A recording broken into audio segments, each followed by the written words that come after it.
Welcome to News of the North. I'm Nancy Vogt, editor of the Lake Country Echo and the Pine River Journal.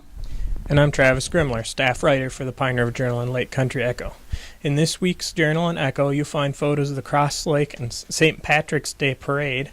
You'll find hundreds more photos of this event online at spotted.pineandlakes.com. We have a couple of crime stories in this week's Lake Country Echo. We have a traffic stop in Crosslake that resulted in drug and firearms charges.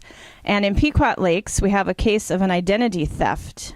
In this week's Journal, read about Ron Derksen's resignation from the Pine River City Council and Jason Markham's appointment to the Pine River Bacchus School Board. Also read about the Northern Stars 4-H Club in the Pine River Journal, a new Cass County 4-H club.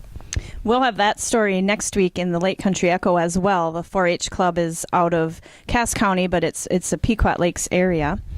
In the Echo this week, Travis has a story about the former Mims Turkey Ranch, where a pole barn collapsed because of all the snow.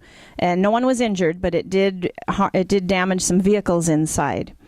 Both newspapers this week feature two theatrical stories, a portrayal of Emily Dickinson and a family production of The Lion, the Witch, and the Wardrobe. The Pequot Lakes Community Theater play wraps up this week, Friday to Sunday. And that play will be performed at 7:30 p.m. Friday and Saturday, as well as 2 p.m. Sunday. And I'm excited to take in the play tomorrow night. And we have ongoing coverage in Crosslake in the Lake Country Echo, where the most recent events have City Clerk Treasurer Jenny Max did resign her position, and the council recently appointed Deputy Clerk Shar as the interim clerk. Read the most updated story about that at pineandlakes.com.